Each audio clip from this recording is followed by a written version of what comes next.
Hello, everybody. Thanks so much for joining me today. I hope that everybody can hear me. Um, my name's Tofte.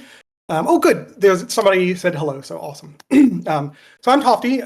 I am an associate professor of classical studies at Boston College. Um, I specialize in a bunch of things in Latin poetry of the late Republic and early Empire, which is about the 3rd century BCE to about the 1st century BCE. I also do a lot of work on animal fable and animal literature, and I teach a course every 2 years that's an advanced seminar on talking animal literature and culture from the ancient Mediterranean through to today. It includes a couple of days on furries, and there's a lot of transformation stuff. So, so I'm going to share this slideshow with you. And we're going to kind of walk through some of the kind of interesting stories about werewolves that are already present in ancient Greece and Rome, and look a little bit about how things have changed, what traits we can see continuing into the modern period, but also just kind of how werewolves help us understand how the ancient Greek and Romans think of themselves, think of humanity, think of animality, and question the lines between those. So I'm going to jump right in. So thanks again. So just a quick content forecast. We're going to be looking at stuff that is all sort of 18 plus kind of things. So we're going to be looking at nudity, sex, and sexuality. We're going to be talking about bodily fluids, physical, mental, and sexual violence, sexism and misogyny, enslavement, and death. This is my standard content forecast for basically every class I teach, because this is what you get exposed to when you study the ancient world in a full and kind of honest way. So just a heads up, if you need to take a break and excuse yourself at any point, feel free to leave and take care of yourself. Come back when you like. I'm going to start with the very first piece of literature as far as the Greeks and Romans are concerned, and that is Homer's Iliad. So Homer's Iliad is a story about the Trojan War, which some of you might already know some things about. Some of you might have had to endure some like middle school and high school literature class coverage of it.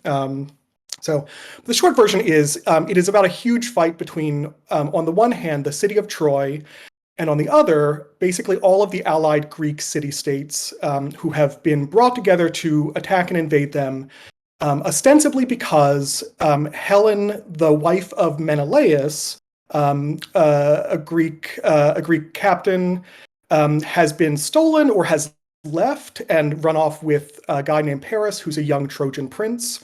And Menelaus's brother, Agamemnon, is the sort of this is sort of like a World War I situation where everybody owes allegiance to him. And so when he summons everybody to help out, basically everybody has to send their forces to go along. And by the time that the Iliad opens, we have been is it buffering? Can anybody see? What are y'all seeing? Oh, you're not seeing the slides?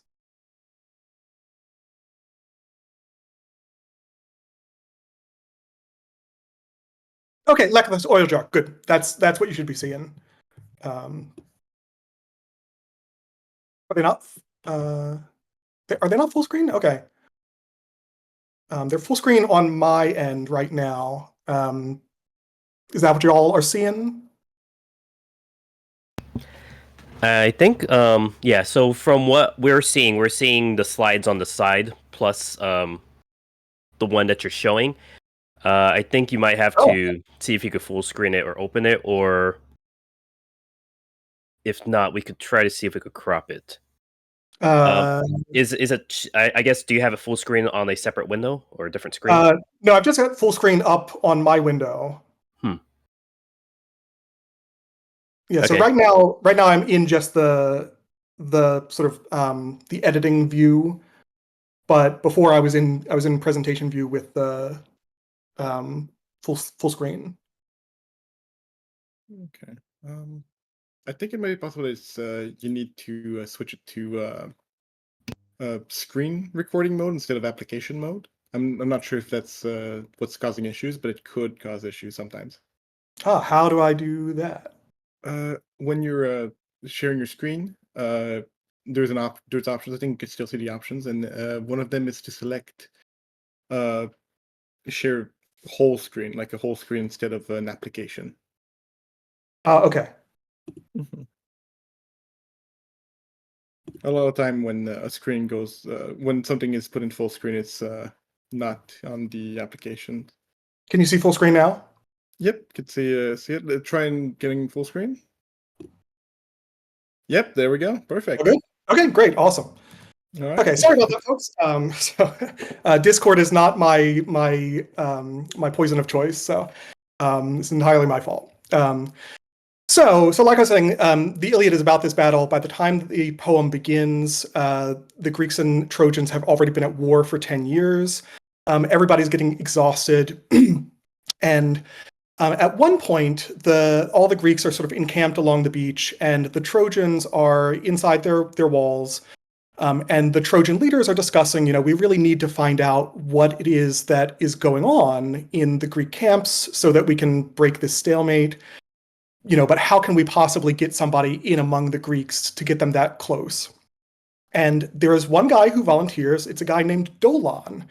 And Dolon is described as being kind of slimy, kind of greasy, kind of unpleasant to look at. And his name, Dolon, is related to the Greek word dolos, which means trick. So he's basically Tricky McGee. He pipes up and he says, I've got a plan. I'm going to put on a wolf skin and I'm going to pretend to be a wolf and I'm going to go out among the Greek camp and nobody's going to notice me and I'll do some reconnaissance and I'll come back. And so that's what he does. And so this is a depiction of an oil jar that shows Dolon with his kind of wolf cloak, and this is almost like a kind of cartoonishly, put on a carpet, and everybody will think you're an actual wolf plan. But it seems to be working for the most part. The only issue is that at the same time that Dolon goes out to reconnoiter, the smartest person in the Greek army, Odysseus, also goes out and spots this wolf that he just realizes is not a wolf. And so it's just sort of bad luck that Dolon goes out at the same time that the only person smart enough to realize that he, in his wolf costume, is not a real wolf, is also out. And so Dolon is captured, and Odysseus sort of makes a deal with him and says, okay, I won't kill you on the condition that you have to tell me everything about what Troy is planning right now. And in particular, tell me a little bit about, this weird prophecy, because there's a prophecy that if something happens with this allied king Rhesus, who's coming to Troy's aid, if something happens, then the Greeks are going to lose. And the thing that happens is if Rhesus's horses eat the grass of Troy after they cross the river, then Troy is prophesied to win this. And so Odysseus says, thank you so much, and now we're going to kill you. And Dolon's really angry and says, why? But we made this deal. And Odysseus is just like, you're an idiot. You're a trickster just like me. You know that you were going to die. And so Odysseus kills him. Odysseus chases off the horses of King Rhesus and sort of seals the doom of Troy at that point. So here's just another depiction of Dolon. This is a later depiction, a Roman era depiction, and you can see all these different depictions. Sometimes it's a wolf cloak, sometimes it's just a hat. Sometimes we get this sort of like paws of a skin tied around his neck depiction. So it varies what he looks like, but the sort of basic assumption is he looks like a wolf. And so it's interesting that from the very beginning, the ability to transform between wolf and human is already built into Greek and Roman literature, and some associations that are really important and are going to persist are also already there. So wolves are cunning, they're clever, they're sneaky, and so we're going to see that kind of pop up again and again.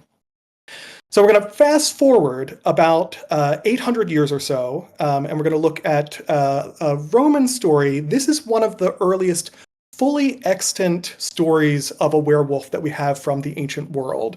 And this is the sort of largest, earliest extant one. And it appears in a work called the Satyricon by a Roman author named Petronius. The Satyricon is a fragmentary novel.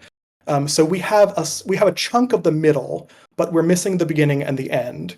And the chunk that we have in the middle is called the Dinner of Trimalchio, and it's a dinner party where this guy Trimalchio is he's a sort of gauche, nouveau riche guy. He wants to seem fancy, but he's boorish. He puts on this kind of elaborate dinner where he invites various entertainers. He has weird food. He invents molded spam. Maybe there's a depiction of Trimalchio has his chefs bring out this thing that looks like it's a stuffed goose, but is in fact just mashed up pork that has been molded to look like a goose. And it's one of the kind of marvels of the discussion. So in the dinner party, everybody's asked to sort of talk about some different things. And there's one guy who's kind of quiet in the background. And his name is Nikeros. And Trimalchio turns to Nikeros and says, you haven't said very much, what's up, what's on your mind, you gotta tell us something about what's been going on with you. And Nikeros says, well, I do have a story actually, but you're all gonna laugh at me, but I will go ahead and tell it. So this is the story that he tells. And I'm just gonna quote him for a second. While I was still a slave, we lived down a narrow alley. The house now belongs to Gavilla. There, the gods willed that I fall in love with the wife of Terentius the innkeeper. You remember her, Melissa from Taranto, a lovely plump little woman. But by heavens, it wasn't a physical thing, a sexual passion, but rather because she was kindly by nature. If I asked her for anything, she never refused me. If she earned any money, I had half. Whatever I had, I put in her purse and was never cheated. So it sounds like a healthy relationship, right? So one day, her husband died at the country house, so I decided to find a way to approach her by hook or by crook. Also, in dire straits, your friends become apparent, and by chance, my master had gone to Capua for some business. Seizing the chance, I persuaded a guest of ours to come with me as far as the 5th mile. He was a soldier and brave as hell. We left before dawn, the moonlight bright as noon. So here's one of kind of interesting details that we might think of as instantly related to werewolf stuff, right? We have a strong association between the moon, between the appearance of the full moon, and the production of werewolves or the transformation of werewolves. And this is a kind of funny moment. This is the only instance in which we have moonlight highlighted as part of a werewolf story in the ancient world. And this seems to be an incidental detail. And we're going to see in a second that the moon plays no role in this. This is more just scene setting. So this is not a situation where the moon is going to cause the transformation, and they left at the wrong time. So Nikeros goes along and he says, we came to some tombs along the road. My companion began to relieve himself behind the gravestones. I sat down, my heart singing, and counted the tombs. Glancing at my friend, I saw he had stripped off his clothes and placed them by the roadside. Heart in mouth, I stood there like a dead man as he pissed all round his clothes and suddenly turned into a wolf. Don't think I'm joking. No amount of money would make me lie about this.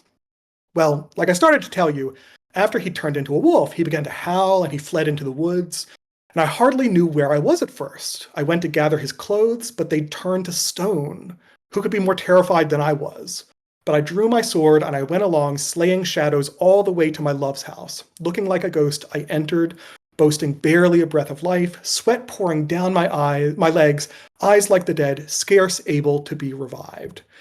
So there are a couple of really interesting details here that I want to pause and unpack a little bit, because they are actually significant for both ancient practice, ancient sort of social practice, but also significant for werewolf, for transformation, and for ancient magic stuff. So Nikeros explains to us that they get to a cemetery, and that's a really good time, his companion thinks, to go and relieve himself, to go and take a shit or take a piss. And we might instantly respond to this, and my students generally respond to this in this way by saying, like, doesn't that seem like desecration? Isn't that an awful thing to do?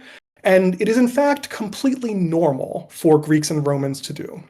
So something that we have to keep in mind is that ancient Greece and Rome exists before the invention of the highway rest stop or the highway. And so if you need to relieve yourself, there's no infrastructure for you to do that. But roads are full of graves alongside of them. And graves, cemeteries, are a really good place to go and do this because they offer you a little bit of privacy. And in general, they're kind of quiet and they're safe. Little tangent. Graveyards are also where sex laborers tend to, where one of the places where sex laborers tend to work their trade for the same reason. This is an out of the way place where you could get a little bit of privacy and do your job, do your business as a sex worker. So like I said, these roads on either side, you would see in Rome, all throughout Italy, you'd see in Greece, that there'd just be piles of tombs. And the reason that we see tombs all along the road is twofold. So first of all, there is a prohibition on burials inside the sacred boundary of the city. And often the sacred boundary corresponds to the city walls, but sometimes it's just a kind of different non-physical barrier. And this is a rule that is designed to keep pollution outside of the center of the city, to stop the pollution of the dead from affecting the living. So that's why they're not in a centralized place in a city. The reason why we see them along roads is, even though they can't be in a central place in a city, everybody wants their tomb to be read, or more accurately, everybody's family wants the tombs of their deceased relatives to be read. Because tombs for Greeks and Romans are essentially billboards for your family. And it's a place to advertise how excellent your ancestors were, how excellent your parents were, how excellent, all your cousins were. And that reflects back on you. And Romans often run for political office on the sort of the cred that you get from, well, my grandfather was the president, my great-grandfather was the president. And you can see that today if you go to their tomb, which is right over here, and there's proof for you.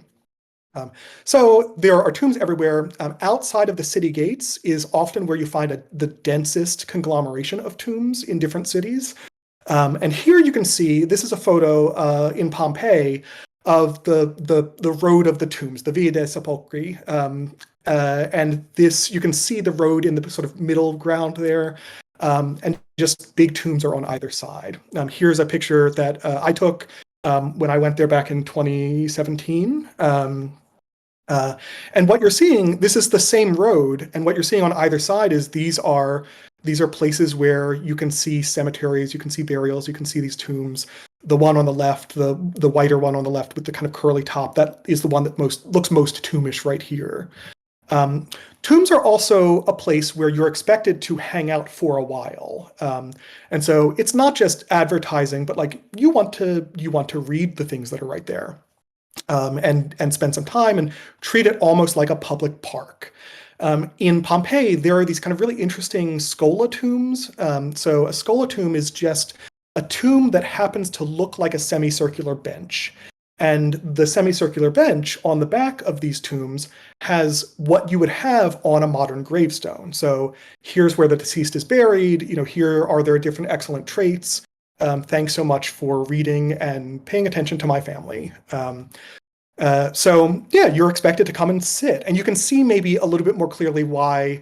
You got a lot of privacy. There's a lot of structure built up in grave sites in ancient Greece and Rome. And you can potentially see with tombs like this, right, how sex workers might ply their trade.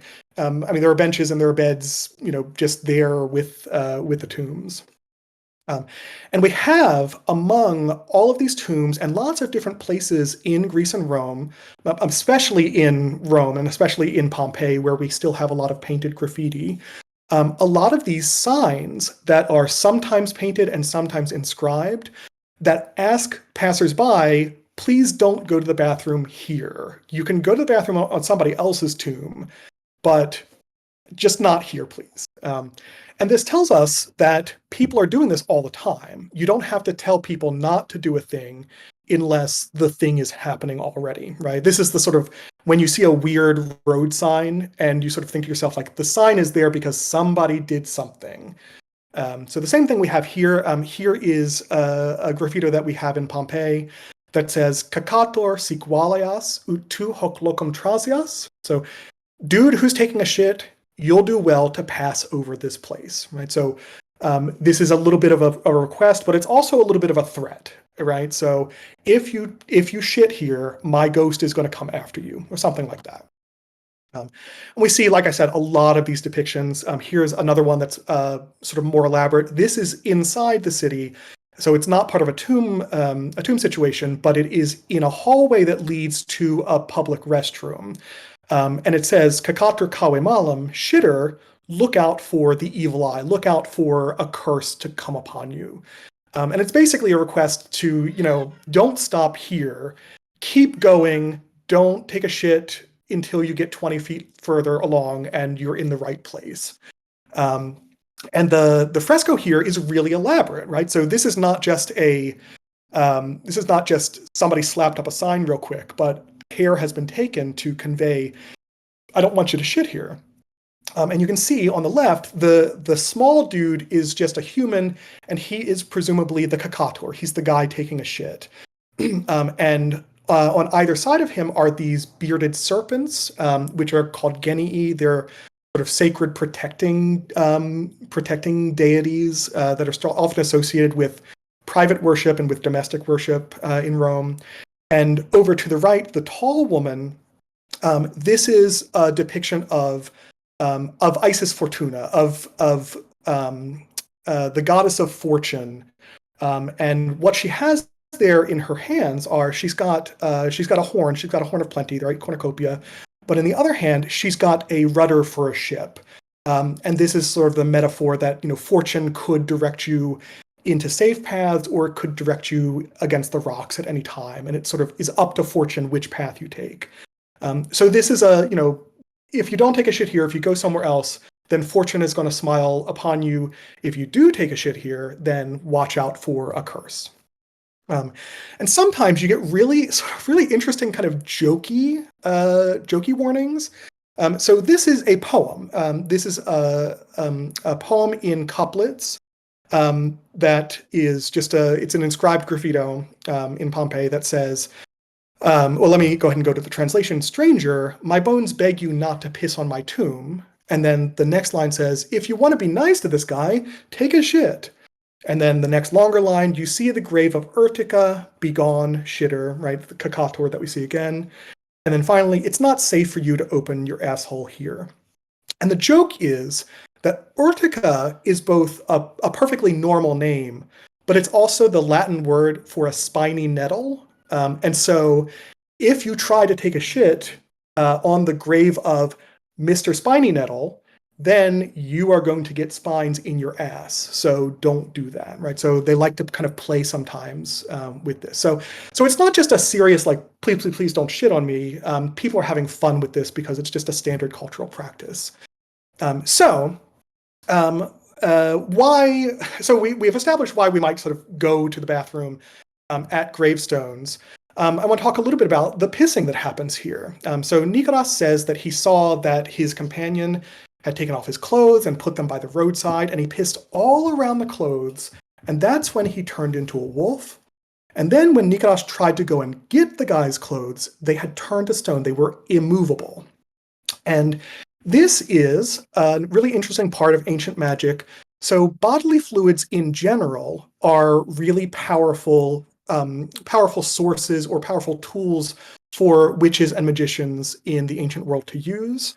And piss is something that we see witches use all the time, especially as a way to bind things in place. So we have lots of depictions.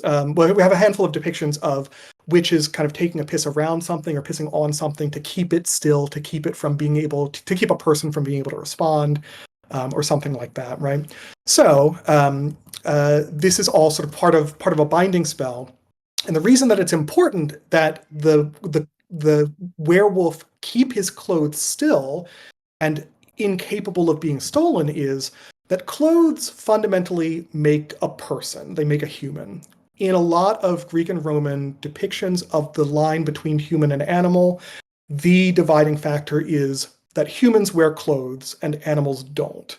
And so the reason that the companion of Nikros takes off his clothes is because he has to do that in order to become a wolf.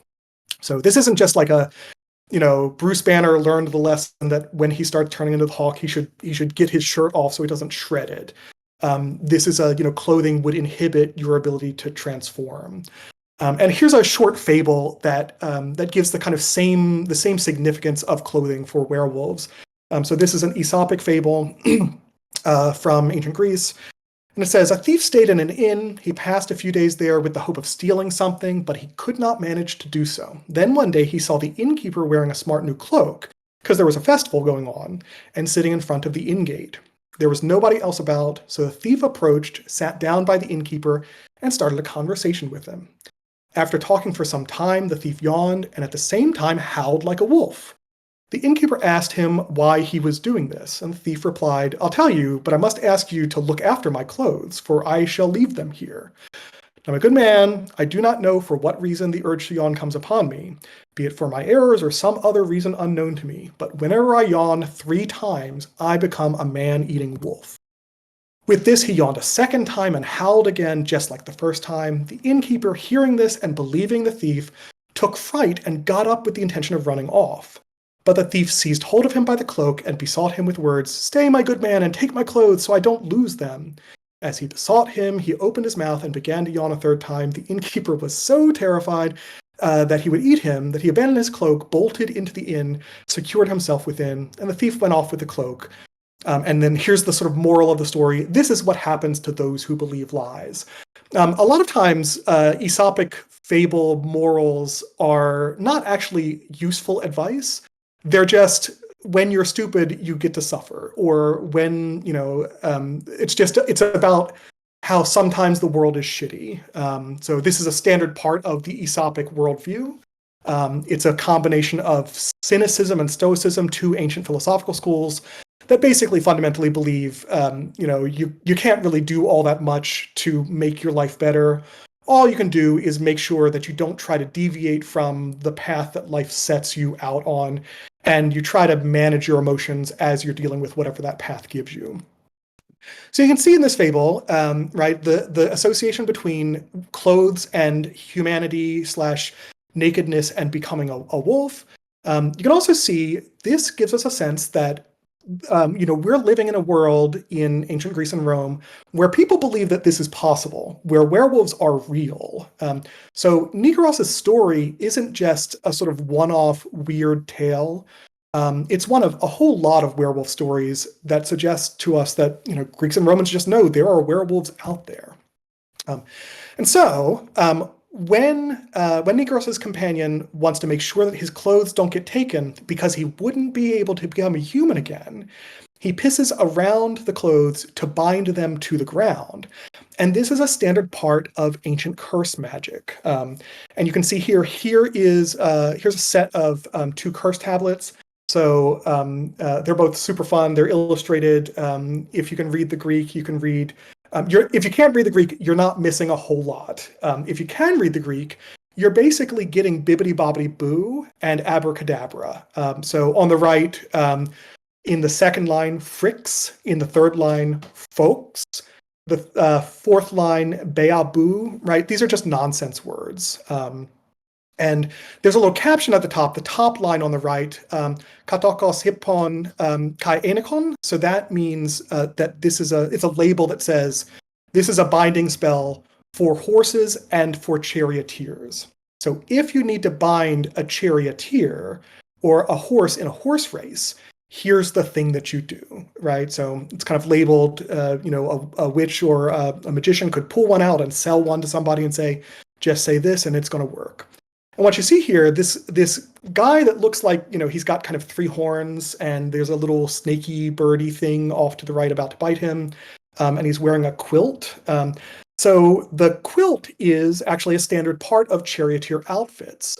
So Greeks and Romans also care about safety in sports. And charioteers would wear helmets. They would wear, leg and shoulder and arm coverings. And they would also wear padded bodysuits that are essentially just big, fluffy quilts that they then wrap in ropes and tie tight to them. So it's like, it's like driving a motorcycle and you just get a couple of pillows and bungee cord them around yourself. The effectiveness is questionable, but nevertheless, they do that. But his legs are crossed, and the crossing of the legs indicates that this charioteer, he has been tripped up, right? He has been bound. He doesn't have any arms, so he's trapped here. And on the right, this little snaky thing, this is an evil spirit called Elamo, whose name is written out in different forms to the right, above and below him. So you can see Elamo, Elao, and just kind of goes down until you just get to O, Mo, O. On the left, there's another charioteer thing, and you can maybe see the binding a little bit more clearly. So here, the horse-headed figure is a demon, or is sort of a common target of summoning spells for curses. We see this kind of figure, either horse-head or bird-headed figure, all the time. But below him, you can see the same kind of like quilted dude wrapped up, and he's surrounded by snakes. So here's another binding spell where you can see the snaky part binding him really clearly. And Greeks and Romans would also do this not just with cursed tablets, which are little flat leaden tablets that you roll up and then you pierce with an iron nail to activate. But also they would use, essentially voodoo dolls, right? They would use wax figurines depicting somebody and would have the figurines molded so that, they were wrapped up and bound in something and a snake was attacking them. So it's one of these demons that's holding them in place. So we're going to wrap up Nikolas's werewolf story right here. And the kind of thing that I want to focus on is that when he reached the spot where the clothes were turned to stone, he found nothing but a pool of blood. And when he arrived home, this is a bit wrap something up. So he comes home, and Melissa, the girl that he's in love with, is like, if you'd been here earlier, you could have been helpful. A wolf got in and killed our sheep, but he's not going to laugh anymore because one of our farm hands stabbed him in the neck. And so then, Nikolas runs back, and when he sees where the clothes had been kept turned to stone, it's just blood there, right? And the clothes aren't there any longer. So he goes back home, and his soldier friend was lying in bed like an ox with a doctor dressing his neck, and he realized that he was a werewolf, and Nikolas could never sit down to eat a meal with him afterwards, not if you'd threaten me with death. Others can decide on an explanation, but may the spirits torment me if I'm lying. And it's really interesting that the response that Nikolas has here isn't, oh God, I need to tell everybody that this is a werewolf because he's a danger. It's, he's a werewolf, gross. I can't hang out with him anymore, right? I mean, this is functionally furry, right? That kind of gesture of like, oh, you're no longer socially acceptable for me to share meals with.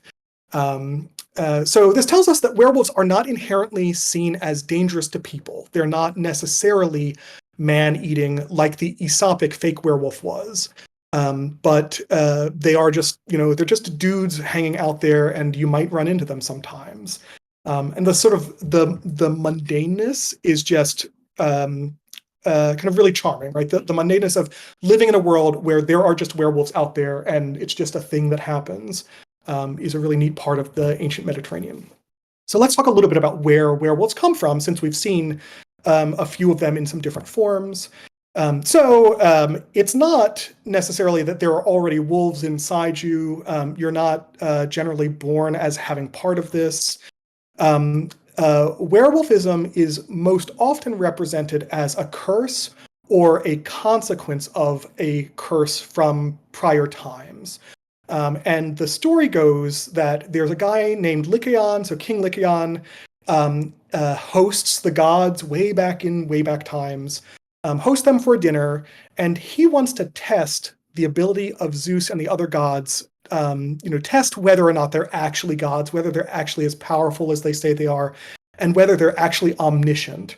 And so what he does is he chops up a person and bakes that person's flesh into the meal.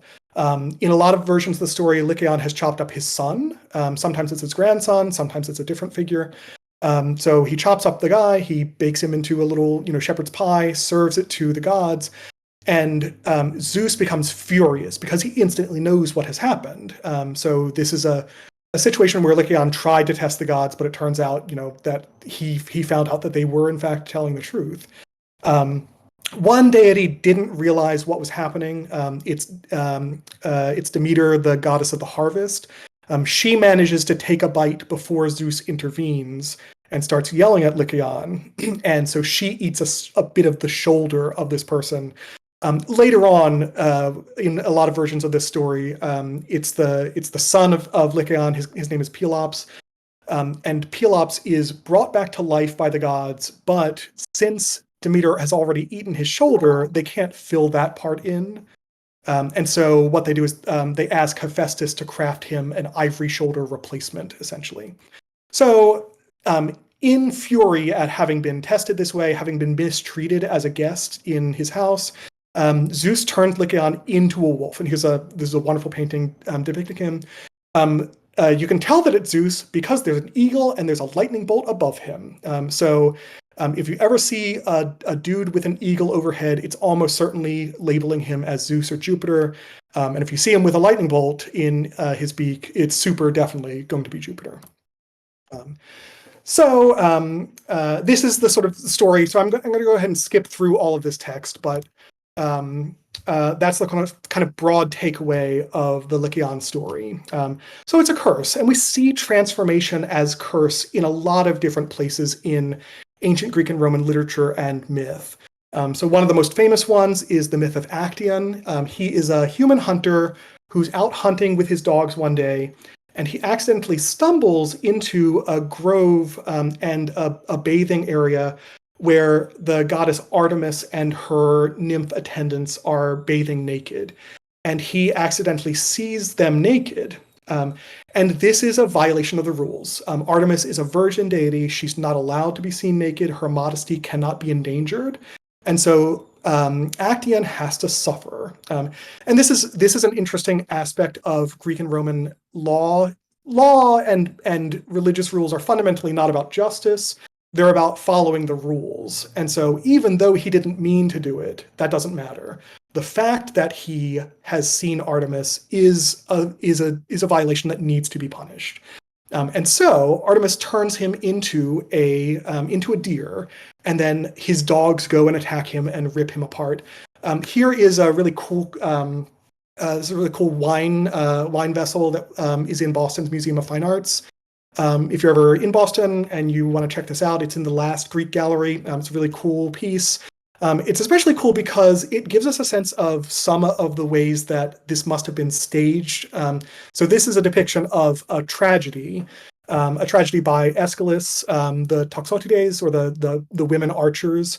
And the role of Actaeon, so you can see, you might be able to see that right above the central figure's head, the guy who has pointy ears and little horns growing out, that's Actaeon having been turned into a deer.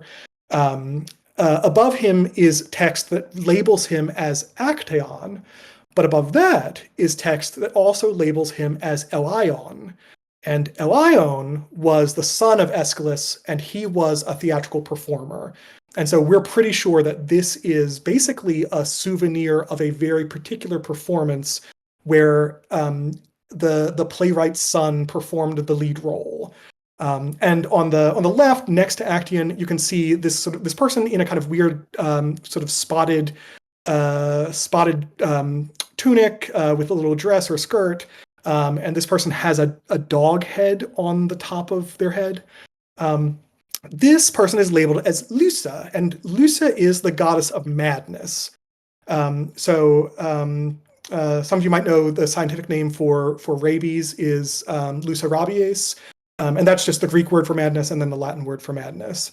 This is Lusa, but in her incarnation as madness that belongs to dogs. So she has to put on a little dog hat to drive Actaeon's dogs crazy and attack him. So here's another depiction. And again, you can get a sense, right? Sometimes we see these characters who are transforming labeled with physical marks that have been transformed. And sometimes they're labeled with, it looks like they've got, just a cloak over top of them, like we saw with Dolan earlier, right? But the artistic shorthand here is supposed to tell you, no, like he plausibly looks like a deer. He's not a dude with a deer skin over top of him. And here's another this is beautiful sculpture. This is a sort of modern sculpture that you can see in Reggio di Caserte. It's near Naples, and there's a lot of different sculpture around it. But just want to show you because it's a really cool transformation thing. And here's another one that might show us another depiction of this on stage. And so you can see that the person to the left, that's Actaeon. He's being attacked by dogs. You can see little bits of them. But he is covered in a full-body deer hide outfit. You can kind of see the head at the top. You can see all the little kind of splotches, the fawny splotches there. And we see this in other stories too, right? So there's a story of Callisto, who is one of Artemis's attendants. She is raped, and she therefore is no longer a virgin. And therefore, she has also polluted Artemis because Artemis is the virgin goddess. And so again, it's not her fault, she is the victim, but nevertheless, Artemis turns her into a bear. And you can see there are fewer depictions of her transformation, but there's a great little fragment in Boston's MFA at the top that you can see there where her ears are turning kind of pointed and her fingers are changing. So this is the beautiful, like, what's the first thing to change when you're a werewolf? You see the camera zoom in on the fingers, and then you see the camera zoom in on the ears, because those are good animalistic markers. And you can see down below, the fragmentary stuff at the bottom might be another depiction of Callisto being hunted by Artemis. And it's Callisto and her son, who's also a bear. So let's move on from transformation as punishment and talk a little bit about some festival transformation. So there is a weird place in Greece that even the Greeks thought of as kind of weird, and it's a place called Arcadia. And Arcadia is in the peninsula where the Peloponnesian peninsula, where we see Sparta further along, but it's sort of in the center in a mountainy area. And Arcadia is seen by Greeks and Romans as being the sort of oldest place on Earth. It's where the weird stuff is, where the weird magic is. Where you can see traces of what we used to be when we were first beginning to be human. And there's a geographer, a guy named Pausanias, who tells us that of all the cities that Earth has ever brought forth, on either the mainland or the islands, this city in the middle of Arcadia, Leucasura, is the oldest and was the first that the sun saw. From it, the rest of humanity learned how to make cities. So Leucasura is, according to Pausanias, the very first Greek city that was ever built. And Leucasura has that like word, that like root in it. Leucasura basically just means wolf town. And Pausanias says that it's founded by King Lycaon, and it's founded by King Lycaon on a mountain that then gets Lycaon's name, Mount Lycaios. And there's a sacred precinct dedicated to Zeus in his incarnation as Zeus of Lycaios, right? So Zeus associated with this story of punishment, this story of transformation, and the story of wolves.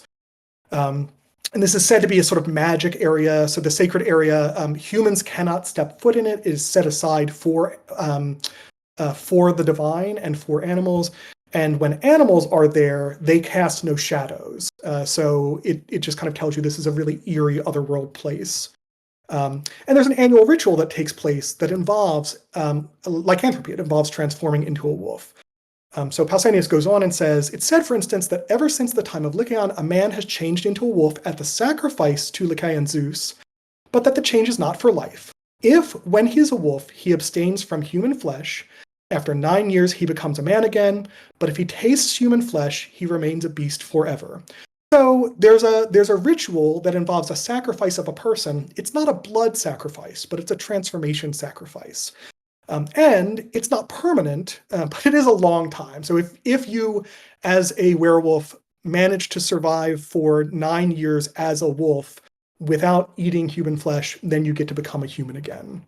So there's another story about this. So This is a story in Pliny the Elder. He's a natural scientist, and he says, Euanthes, not unknown among Greek authors, reports that the Arcadians hold that a member of a family of a certain anthus is selected by lot. So this is a sacrifice that comes from the same family every time. They're transported to a certain lake in the region, and after he hangs his clothes on an oak tree, he crosses the lake and enters the desert, where he turns into a wolf and joins with others of his kind for 9 years. And then we get the same story that if he keeps himself from eating humans, and crosses the lake again, then he gets to become a human again. He gets to turn back. And Pliny adds that Fabius tells us also he gets his old clothing back, right? So we can see again, clothing as TF trigger is a huge part of the ancient idea of werewolves. And Pliny goes on and says that the author Apollos, who wrote the Olympionics, claims that Demonidas of Parasia, when the Arcadians were still performing human sacrifices to Jupiter Lycaeus, to Zeus Lycaeus, it's the same guy, sampled the entrails of a child who had been sacrificed and transformed into a wolf. That same man, transformed back 10 years later, became an athlete and returned to the Olympic Games as a victor. So here's an interesting version of the story where we get the same kind of idea of the normality of werewolves that we saw in Nikros' story. You can become a werewolf and you can become not a wolf, and then you can go on to have a good athletic career as an Olympian. And you can also do that with human sacrifice, right? So Pliny is telling us that this is one of these long ago stories, and so we don't nowadays, if the wolf eats the human flesh, then it's not going to work, right? We now do a different sort of more civilized werewolf transformation. So at Leucosora, there's also a really interesting set of animal anthropomorphic and transformation cult. And this is all sort of centers around a figure that's called Despoina, or the mistress. So she's unnamed. She's just a goddess who is called the mistress. And she's the daughter of Demeter, of the goddess of the harvest, but a special incarnation of Demeter Malina, which means the black Demeter. And she's the daughter of Demeter Malina and Poseidon Hippias, horse Poseidon. And the story goes that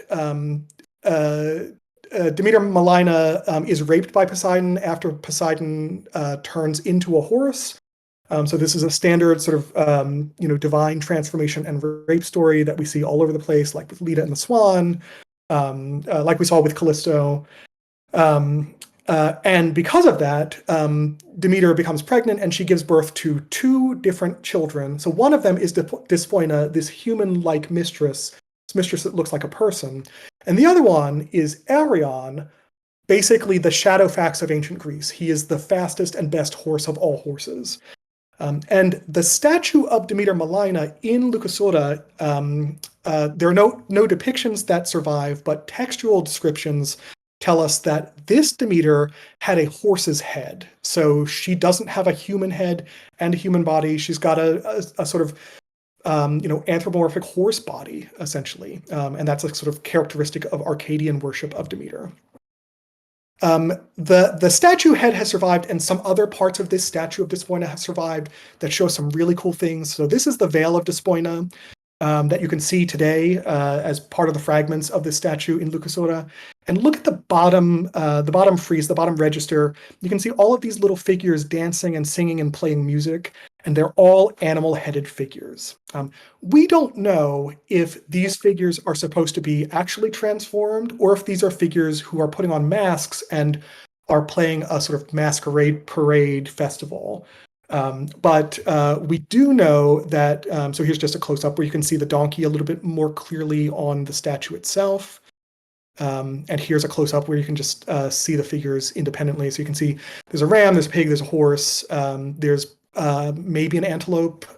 So lots of interesting figures there. And we have also, from Leucosora, a whole bunch of these molded terracotta figurines that show anthropomorphic animals. So there are sheep, there are horses, the same kind of things that we see on the statue. We don't know what exactly the festival and the worship of Despoina involved with this, but a lot of scholars believe that this depicts people putting on animal masks and walking around. or this depicts people being transformed either actually or metaphorically by Despoina for a period of time and then becoming human again, potentially. And we see that there are animal masquerade figures elsewhere in the Greek world. So here are some statuettes from Cyprus that you can see in the Met in New York. And again, we've got a bull's head and then a wolf head masquerade figure on that side. So I'm going to wrap up by coming back to Italy and talk a little bit about this special ritual cult that's close to the city of Rome. And it's the cult of these priests called the Hirpi Serrani. So in Mount Soracte, there's this territory of the Hirpini, and it was on this mountain that a sacrifice to Dis Pater was once performed because it's devoted to the underworld deities. So Dis Pater is basically Pluto or Hades. It means that phrase means the rich father, and the reason that Hades is sort of represented as rich is that's where all the gold and the silver and the jewels live. They all live underground. So wolves suddenly appeared and plundered the entrails from the fire that were being sacrificed. The shepherds chased the wolves until they arrived at a cave that was emanating pestilential gases that killed people standing nearby. And the reason for the emergence of this plague was that they had chased the wolves. They received the message that they could calm it down by imitating wolves. That means by living by plundering. And so they did so. And since then, these people have been called the Hirpi Serrani. And here is an Etruscan bronze wolf mask that's in Harvard's collections today. This might be something like what the Hirpi Serrani would have worn. It's like other animal masks that we see in the ancient world, but it's Etruscan. It's from a slightly different area of Italy, so it's not exactly the same thing. But we do see lots of bronze statuettes from Italy that depict sort of wolf-headed figures. And here is a really famous, this was on the title slide, a famous plate that is from Volci, from an area of northern Italy, that shows, again, probably a werewolf, or at least something lycanthropic. Here's one in the Louvre that's supposed to be a wolf, we think. It's not supposed to be a lion, but it looks lion-y. And the legs are weird, but not every painter is the best painter. So when we think about Greek and Roman underworld deities, we often think about Hades. But for people in Italy, pre-Roman people in Italy, Hades comes, or the underworld god comes in two forms. So one of them is the imported form of Hades, but the other one is this older archaic form that is a wolf god of the underworld. And we see that he gets combined in this new figure that's called Aita. And Aita is just the Etruscan for Hades. And he's always depicted having a wolf head or having a wolf mask on. So here's one of the frescoes, the Etruscan frescoes from Orco. Here's a vase. So this is a wine pouring vase where we can see Persephone, who's Persephone, the wife of Hades in the Greek and Roman tradition. Along with Aita. And then over to the left here, you can see the same combination of Persephone and Aita over there. So just zoom in so you can see them a little bit. So the pure wolf version of the underworld deity is a figure named Kalu. And we have a handful of depictions where this is just full-on a wolf-shaped wolf god. And this seems to have been the original Etruscan form of the underworld deity. We have lots of depictions in cinerary urns, in these urns that contain the cremated remains of people, that depict wolves or people wearing wolf helmets or heads coming up from a well and having to be restrained. So here's a cinerary urn where you can see in the middle, this is a dude basically wearing a wolf fursuit. You can see that he's got kind of clunky paw fingers, and he's got this wolf's head on top. Here's one where it's sort of much more kind of feral wolf, and you can see the restraining with chains a little bit more clearly. Here's one where it actually looks like a wolf instead of like a wolf horse. And this last one is sort of my favorite. So this is one that's much more like a sort of fully anthropomorphic wolf figure. He's got a human body, but he's got a wolf head. And so there's this cult of wolves that then bleeds into Roman cult. And Rome is said to have been founded by a pair of twins, or founded by one of a pair of twins, Romulus and Remus, who are saved from being drowned in a river by their evil uncle. by the Lupa, by the she-wolf. And we have, let's jump over that. We have lots of different things. Oh, sorry. I'm wrapping up. Yeah. Okay, good, good. Just want to give a heads up Yep, about yeah, a sure. minute now. Yep. So, whoops-a-daisy. Well, we'll just Oh, you good. jump along here. So the second to last slide. So there's a special festival that happens in February that's called the Lupercalia. It's the Wolf Festival, and it's a fertility festival where people dress up in goatskin kilts, and they run around and they whip women who want to become pregnant, who are standing alongside the roads with a leather goat thong. And the Lupercalia is run by these priests that are called the Luperci. They're the wolves.